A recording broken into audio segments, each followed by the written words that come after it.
They are the lifeblood of the Northern Territory. The big rivers, wild and free-flowing. Fed by pristine springs and a network of ancient groundwater. Look at this place. It's deadly fishing, swimming. The tourists love it. Beneath the red dirt lies a vast water resource. And here in the top end, it's free. Developers are circling. It's absolutely a water grab. They're fighting for water from the top and down to the desert. I think it comes back to this political imperative for development. And I hate to say it, perhaps development at any cost. The red carpet is being rolled out for a new industry. Cotton. It's a lucrative crop with a troubled history. We are not the Murray-Darling Basin. I think there is a sense that cotton is a dirty word. Now growers are eyeing off water, but access to it in the NT has been mired in secret deals and cosy relationships. This created really a dysfunctional arrangement. I had to ask, what hat are you wearing today? They should negotiate first before they started doing cotton here. The government is shutting down independent science. We're really at risk of establishing some kind of fake science war. Have you been told personally by department officials to keep quiet? Yes. And what's at stake goes well beyond politics. Without those flows, they dry up. Look, it could be catastrophic, absolutely catastrophic. What is life? Without it, we'll all perish. Here in the Northern Territory, cotton is being sold as the next boom crop. But how business is done up here has put the government in conflict with the environment, scientists, communities, and traditional owners.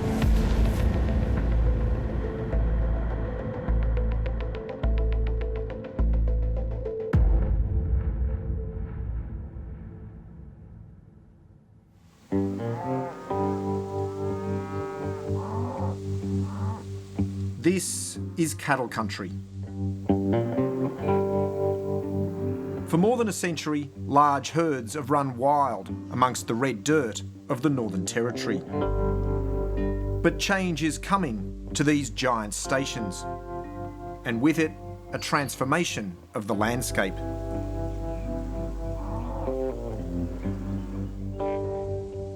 You might notice a few bulldozers here or there. Or there might be a patch of country that you remember as like lush green canopy that's just now looks like bare earth. The destruction that we're seeing is absolutely jaw-dropping. I've lived here for 40 years and never seen the degree of land clearing happening at this rate. And you've got to ask yourself, what's driving this? And the march of cotton, you know, it's what's happening. The cell has been development of the rural towns, an export crop, a crop that you could guarantee. There's been a lot of tried and failed crops in the Northern Territory over the last 50 years. This is seen as a crop that we now have the technology, the genetic modification, all of it to make it work here. We've come to the top end to investigate this crop that's described as a silver bullet. In 2018, the NT government lifted a ban on growing genetically modified crops, opening the farm gates to cotton. It's become a big part of a strategy to see the agricultural sector almost double to $2 billion by 2030. Our first stop is Dry River Station, outside the regional centre of Katherine. It's owned by the Pastoral family, who pioneered the pearling industry in Northern Australia. They're growing cotton here, not that you'd know it from their permits. Dry River Station obtained 2 land clearing permits without ever mentioning cotton. They also have a water licence that makes no mention of cotton. But clearly, what's growing behind me here is a field of irrigated cotton. In its land clearing documents, Dry River said it was planning to grow hay. And its water licence was also for hay production. Look, it's not okay. It doesn't pass the sniff test. If you want to grow cotton, you need to say it on your water licence application. You need to say it on your land clearing application. The NT Minister for Environment and Water Security, Kate Warden, takes a different view. I'm not going to tell a farmer what they can or cannot grow. If they get the water allocation, that's against the industry, not the specific crop. So you're happy with them to mislead the public about their intentions for that water licence or for that land clearing permit? I do not believe that they're intentionally doing that. So in their applications, they would be applying as agriculture. Whether they define hay or something else, that's the premise of it. Why don't they mention cotton, do you think? Perhaps at the beginning when they apply for their licences, that's not their intention, and they become more and more aware of what the availability and use of cotton is. Do you think that... Lawyer Kirsty Howie heads the NT Environment Centre. She's taken on farmers and the government over land and water use.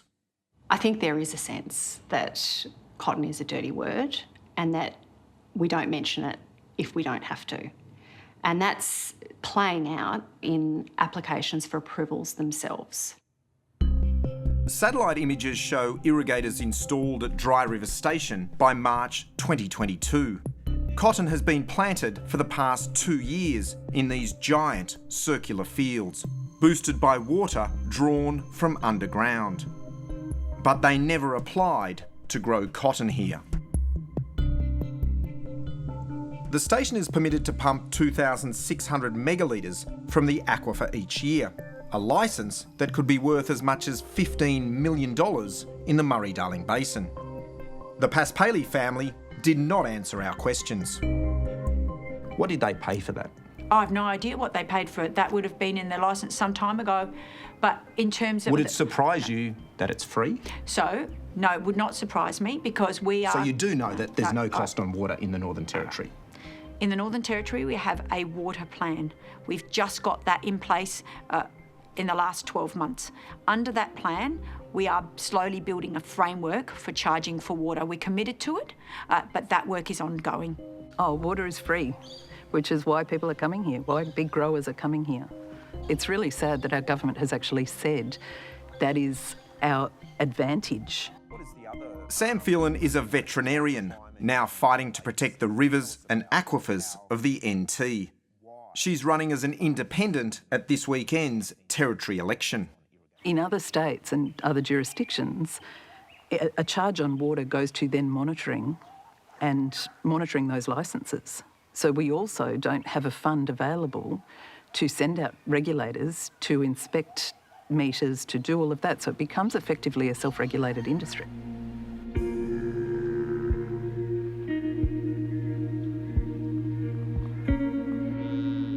In the Northern Territory, cotton is often grown on pastoral leases, which is not meant to happen.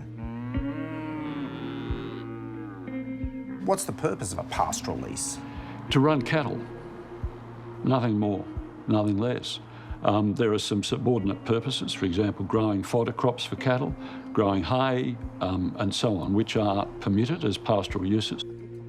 Tony Young has just retired as a federal circuit court judge. He's a former chairman of the Pastoral Land Board, a powerful body that oversees how this land is used. It would be unlawful, in other words, a breach of the lease terms, to grow commercial cotton on a commercial scale without the appropriate permit. Is it legal to grow cotton on a pastoral lease? So a pastoral lease in the Northern Territory, they can grow crops as they see fit. The Northern Territory government doesn't tell farmers what they can grow. So you've taken that legal advice, or that's your opinion? No, that would be my opinion. I haven't taken legal advice around what a pastoralist can and can't do. It would be specified within their pastoral lease of what they can and can't do. The minister's apparent ignorance of the requirements is surprising to say the very least. In our view, and we've had legal advice to this effect, it is not lawful to grow cotton on a pastoral lease in the Northern Territory.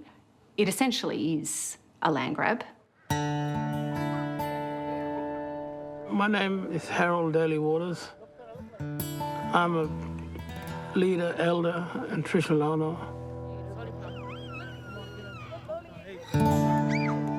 Harold and his family are heading out for the day.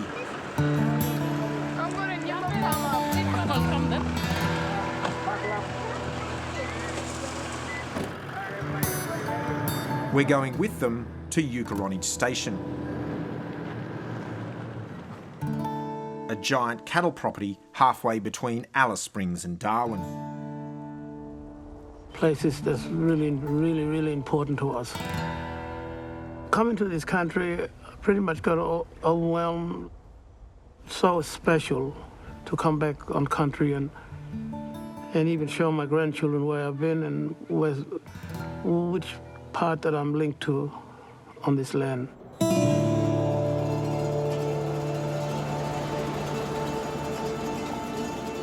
Harold's not been to the station in 10 years, as even by territory standards, it's isolated.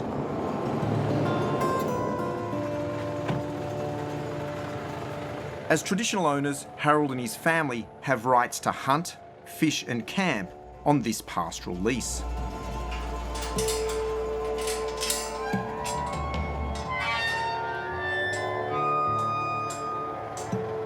And they should be informed about major land use changes, like the planting of commercial crops. We as traditional owners, when things happen to our land, myself and my family, we suffer emotionally, physically. Yukeronidge is owned by Malcolm Harris, a big cotton grower from Mungandai in northern New South Wales. He's been granted permission to clear more than 10,000 hectares on this pastoral lease and is planting cotton here. Did they have any contact with you over the clearing of that land?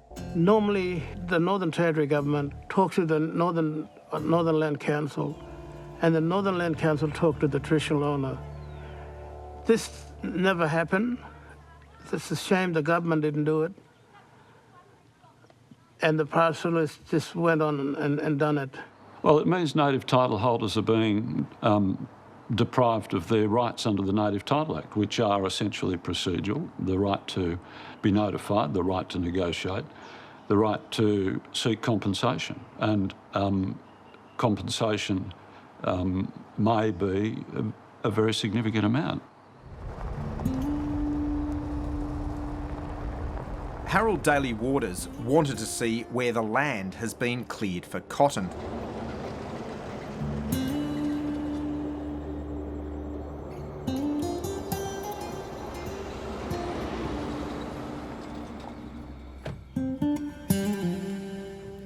Coming out here and looking as it is now, I'm really sad in my heart to see what they've been doing.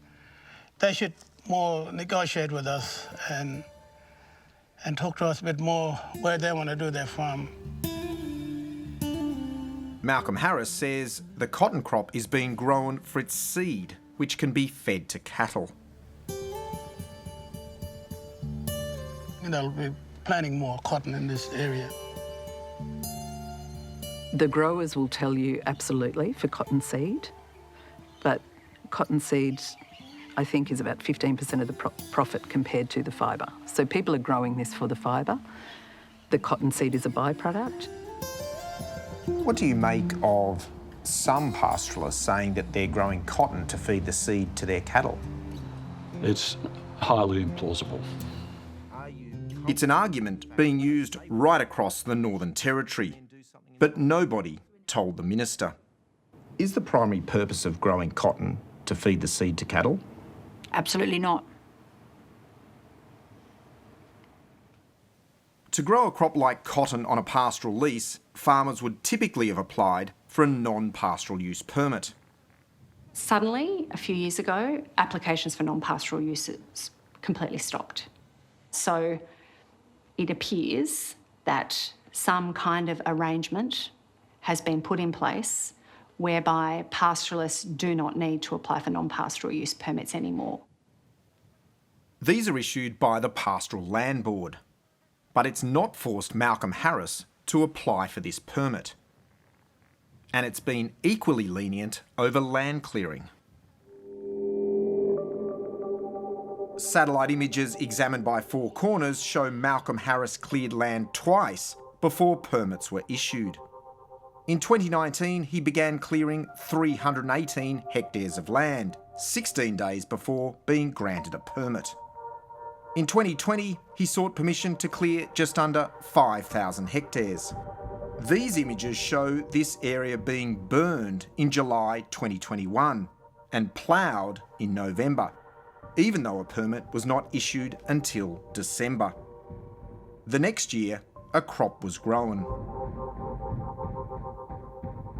We immediately wrote to both the Northern Territory EPA and the Pastoral Land Board to alert them to the fact that it appeared that the owner had breached the law and was clearing the land without appropriate approvals.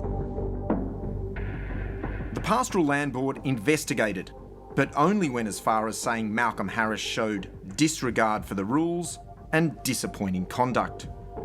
There was no punishment. Instead, he was granted the permit. The board concluded it couldn't be sure that native vegetation had been ploughed. Malcolm Harris did not respond to questions. Sources inside the Pastoral Land Board have told Four Corners the board was divided over how to deal with Malcolm Harris. Some wanted to prosecute him to show the board had teeth, but they were told the NT government was supportive of cotton and didn't have the appetite for a legal fight. While farmers cleared land and planted cotton on pastoral leases, one vital piece of infrastructure was still missing: a cotton gin. The crop's gone past let's try it and see stage. We're here and we're into it. David Connolly is General Manager of Tipperary Station, which has led the charge on cotton in the NT. And it's Tipperary Chairman, Melbourne barrister Alan Myers KC, who is the major shareholder in the only cotton gin in the Territory. And Alan said, and I kid you not, he said, well, why don't you get on with it then? And that's what he said, and here we are. The facility, costing $70 million, opened in December, and the industry is now growing around it. To the cotton gin and to all those who've supported it, and to the Northern Territory, thank you. David's brother Bruce Connolly is managing the cotton at Tipperary Station and is president of the Northern Cotton Growers Association. What we do have on our side in the Northern Territory is really good support from NT Gov, and the fact that they want to sit at the table with us and listen to what we've got to say. So we've seen, the Northern Territory government bending over backwards to make the processes, the regulatory processes for cotton, much more amenable to the industry. The cotton industry maintains it's a crop that won't threaten the Territory's water resources, and the government agrees. They say it's dryland cotton that does not require irrigation. In the Northern Territory, there's a lot of mistruths around cotton that need to make sure that the public understands. 95% of cotton grown in the Northern Territory is rain-fed. It is being sold to the public as a crop that does not use water, and that's plainly not true. And it certainly isn't the future of the industry in the Northern Territory.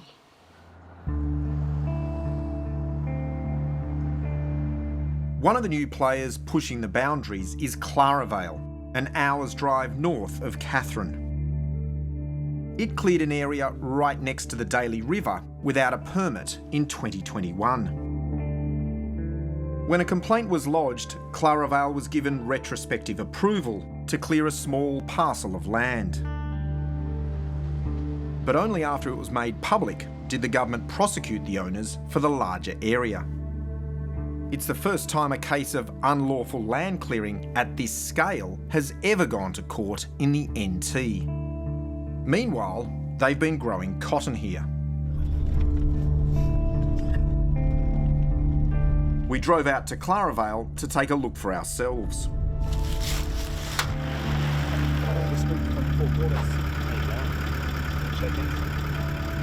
did the story on cotton, and just wondering. What's that, sorry? It's not cotton, don't. Oh, isn't it? Okay.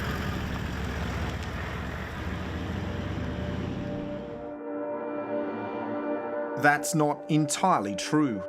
Four Corners inspected satellite images of the paddock cleared without a permit at Claravale.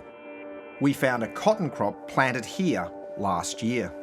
The images show cotton bales lined up on the edge of the field.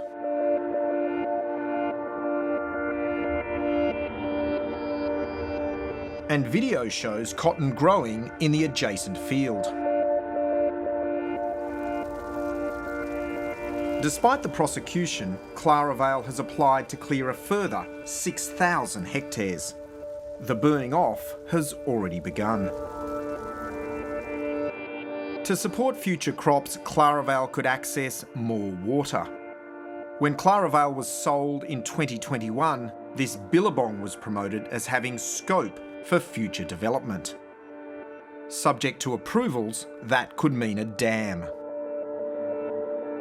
We've also seen the creation of a special bespoke policy for constructing dams to capture overland flow and to engage in a practice known as floodplain harvesting, which has decimated the Murray-Darling Basin and has been now introduced here as a new category of water licence. This was a policy change sought by the cotton industry. So we are 100% committed to free-flowing rivers here in the Northern Territory. A returned government, Lawler government, will legislate for no new dams in the Northern Territory. But you've also just passed a framework for harvesting of overland flows. They're very different things. Where do you put the... The minister differentiates between dams that stop the flow of a river and dams that capture floodwater in the wet season. So you can build some dams, but not other dams. I think you're being semantics, playing with semantics there. The wet seasons are spectacular and a lot of that simply just runs off. And so we're going to allow some of that to be taken and used, which then goes back into the system after being used anyway. As a young vet in the 90s, I was working in Moree, Gunnedah, Colorana, all of that intensive cotton country. And I watched floodplains actually dry out. Big dam walls were built and what were beautiful wetlands beyond them dried out and desiccated. And all the ecosystem attached to those wetlands just disappeared. And I hold real fears here now that we also have a big dams policy that the same principle, or the same thing, is going to happen. We are not the Murray-Darling Basin. You can't compare us to interstate. Extra water can supercharge profits for a cotton grower. But who gets access to this water and how much they can take has become a major point of conflict across the NT. My grandmother was a traditional owner of the Mangrai people. You come out on country, you walk the soil, you know, it connects you to your ancestors. Cecilia Lake lives near the town of Mataranka, an hour's drive southeast of Katherine. Its thermal springs are a globally renowned tourist destination.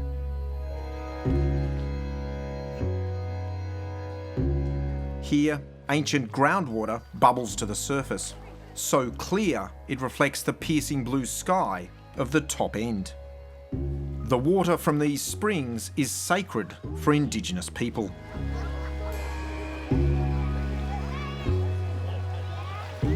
You know, it's like a significant place for all of us. You know, we share it with people from all over the world. But Cecilia Lake has noticed a change in the springs and the iconic Roper River. It dropped down really, really fast now. 10 years ago, we'd go out fishing. We'd just, walk along the riverside, riverbed and just pick up, just scoop up the water with the billy can and just take it back to the fire and put it on the fire.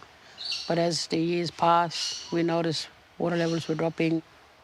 I absolutely trust those accounts. I think, that direct observation is fundamental for people who know the river and who've been out on the river for years and years. There's clear evidence that the system is under stress. Professor Matthew Currell is a hydrogeologist who specialises in the movement of groundwater.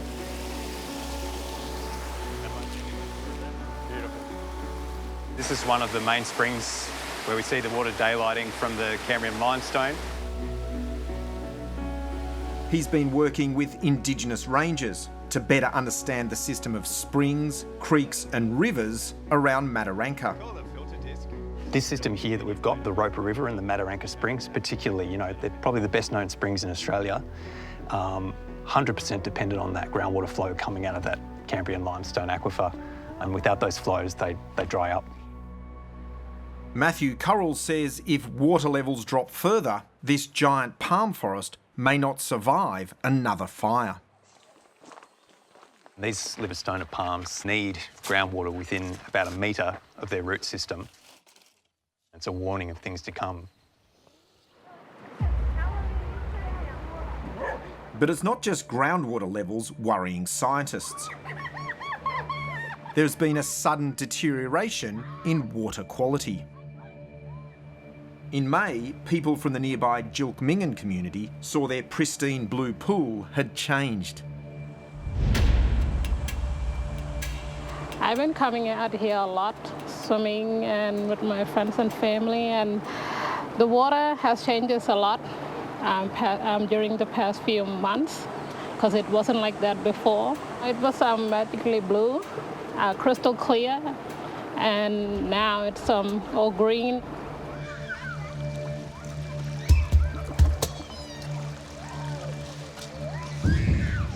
It's definitely a warning sign when I shouldn't be seeing that colour water here.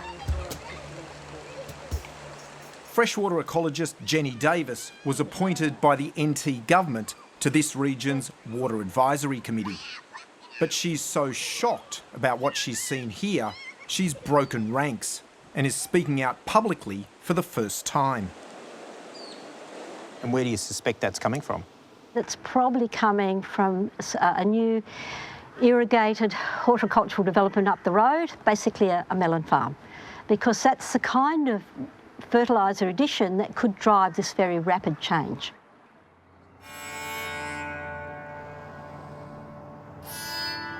That fertiliser could be coming from one of 3 nearby farms.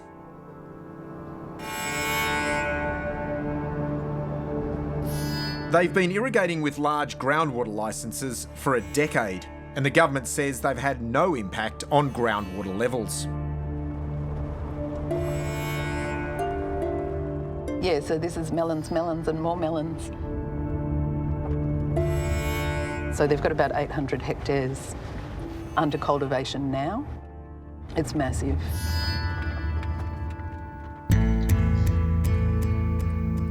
When we look at the groundwater level monitoring that's available here in the Mataranka area, the bores are clearly showing an impact of what happened around 2013 and 14 when those large licences were given.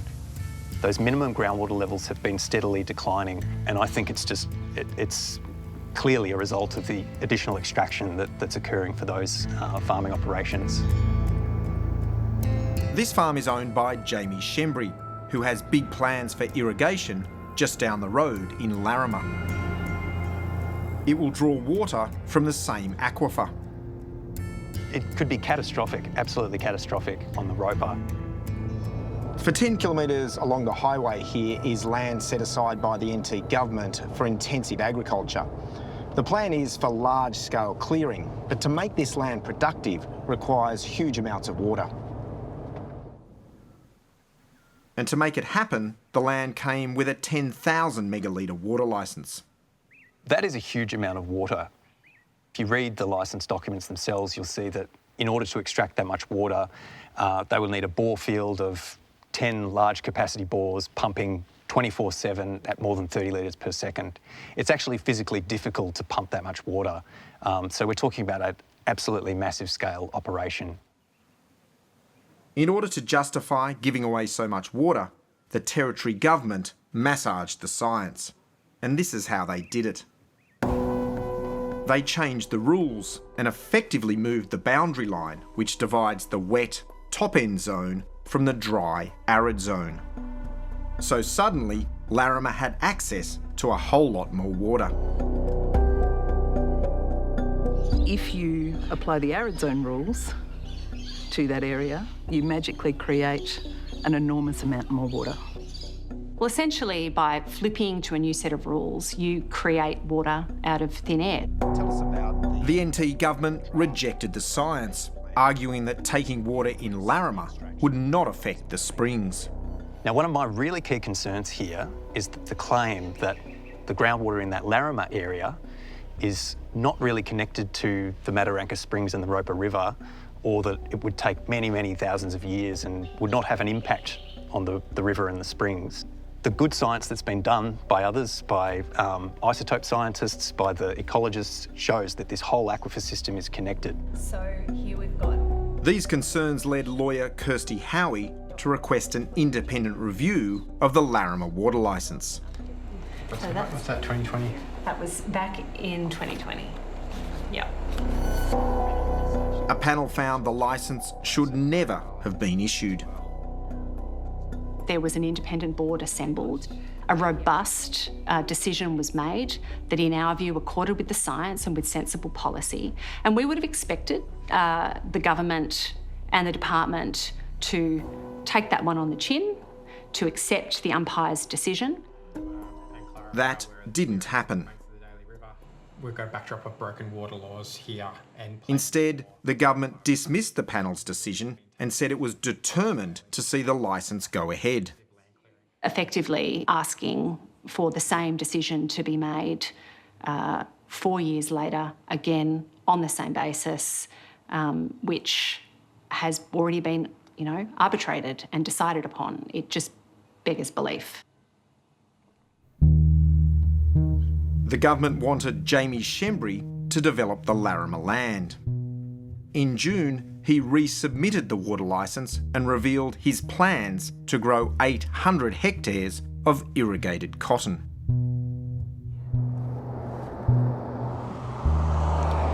We've been trying to get hold of Jamie Shembry for 3 weeks now, but he hasn't come back to us. So we're standing here outside his farm in Mataranka, so we might just give him a call now. Hello. Oh, Jamie, Angus Grigg from Four Corners speaking. Hey, we're just actually here in Mataranka. Can we come up and have a chat to you? Mr. Shembry declined to be interviewed, but did explain why he was so reluctant to talk about cotton. Why don't you mention cotton? Whenever you do so, he told us, there's a backlash. The push towards irrigated cotton is being helped along by a secretive quasi-government body called the Northern Territory Land Corporation. It released the 3 largest parcels of land in the Territory's history, and developers plan to grow irrigated cotton. But you wouldn't know it from their website. This is an entity that is not subject to FOI. It is not brought before estimates in the Northern Territory Parliament. There is no annual reporting that's available to the public. We know nothing about it and its operations. We know nothing about where the money that it makes goes.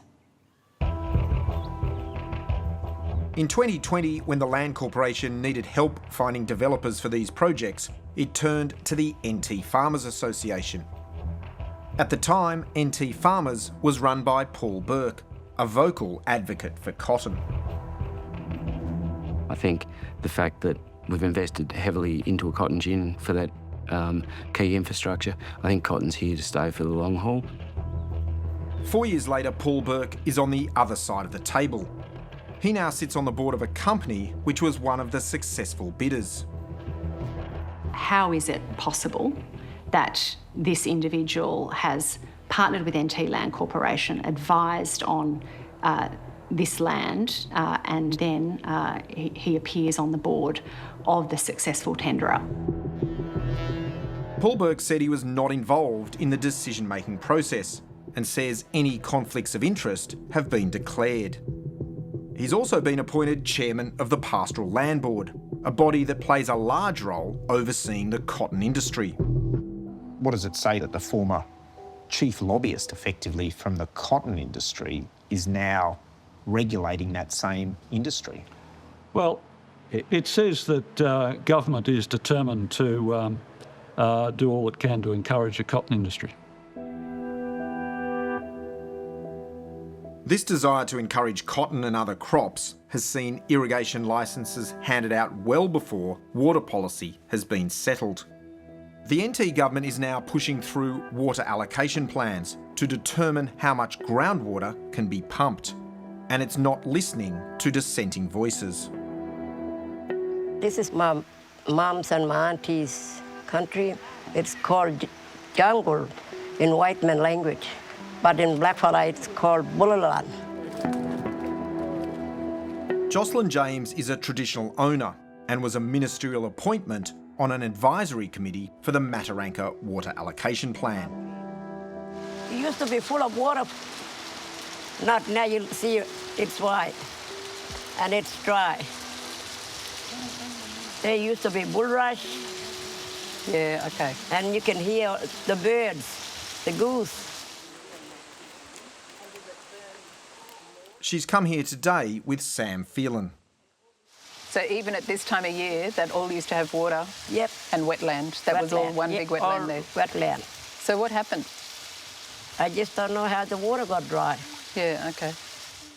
Jocelyn James resigned from the committee last year. She says she was bullied and ignored. I had to resign because I didn't have feedback. I didn't have a word to say about the water. And like, for me, of sitting back, it was real hard. I went to a couple of meetings and there was nothing. I didn't have a say, so. Do you think they listened to your... Kerry Roberts, sitting beside Jocelyn, is also a Manggarai traditional owner. He and a third Indigenous member of the Water Advisory Committee also resigned. I'm always concerned when I hear feedback like that, and that's why we have not progressed, and I've actually written back to them to see where we can go from here. I am really, really keen to keep Aboriginal voices engaged, and so I'm happy to go back and reform that committee. That promise lasted less than 2 weeks. Instead of reforming the committee, a vote was called without its 3 Indigenous members.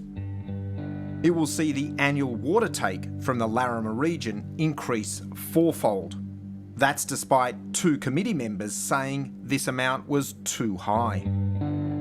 Jenny Davis was one of those committee members. Do you think the NT government is acting responsibly?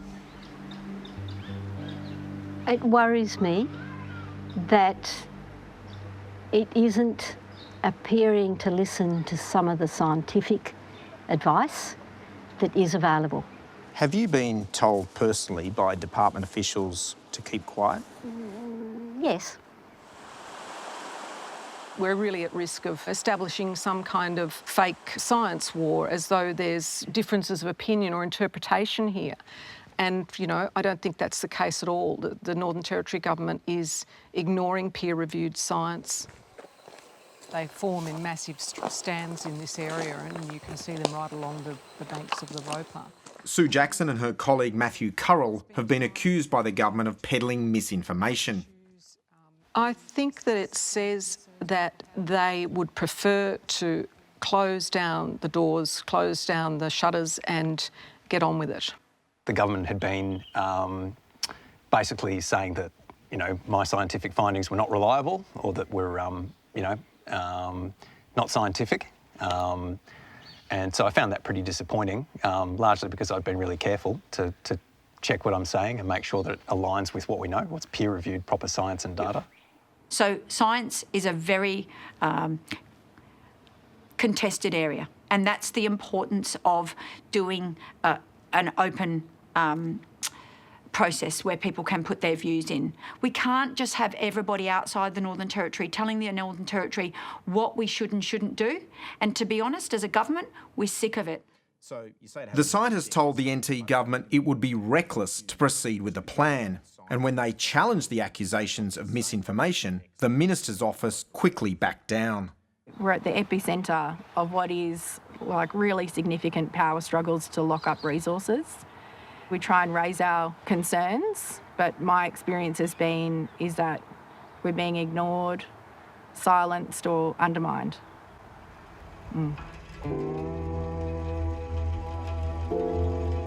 Our last stop is Kaitesh country, 4 hours north of Alice Springs, where the NT's largest groundwater licence has been handed out. Maureen O'Keefe was born and raised here, where pockets of bloodwoods and ghost gums survive on underground water. Our people used to walk up and down this country on Sokichel country, and my grandfather was one of them. He used to walk from Walkup to Barra Creek, drinking along all these sites, you know. Her home is now under threat. The tiny community of Ali Kurrung shares its water supply with the nearby Singleton Station, which has a licence to extract up to 40,000 megalitres annually. And it's here where collusion between one big farming company and the NT government is at its most extreme. You know, this is actually not sustainable and it just doesn't stack up in terms of what is ethically and morally right. Jade Kudrenko was a ministerial appointment on the Water Advisory Committee for this region. She's so incensed by the government's treatment of that committee, she's speaking out. Look, I've got a degree of experience working in advisory capacities, and this was the most difficult and tumultuous experience that I've ever been through. I found that I felt like I was bullied and intimidated in more than one instance. Singleton Station, owned by Fortune Agribusiness, plans to spend $250 million developing 3,300 hectares of irrigated farmland. Its chairman, Peter Wood, was given special access to the highest levels of government to expedite the water licence. What happened next was a radical policy change. The department scrapped rules that previously protected ecosystems that depend on groundwater. A new guideline was issued. That guideline permitted the destruction of up to 30% of groundwater-dependent ecosystems, which are the trees, the soakages, the things sort of on the surface that require that groundwater to survive. Just 2 days before the NT Labor government went into caretaker mode, it quietly approved the water plan that covers Singleton Station. Under the plan, Singleton receives most of the water set aside for industry. Oh, the plan is completely retroactively designed and then corralled through our committee and the community to meet the needs of the licences that have already been promised. Fortune Agribusiness denies petitioning the NT government to change the rules and said its licence requires a comprehensive monitoring program. Water is for free here. So huge licences, some of the biggest licences in Australia, are given out to developers completely for free on the basis that the territory needs development. And look, I don't disagree. I want to see this place developed. I want to see a future for my kids. I want to see a future for my community. But this is not the way about it. This completely makes no sense. As Territorians go to the polls this weekend, there's almost no difference between the two major parties on water policy. Both parties are backing cotton and the development it may bring.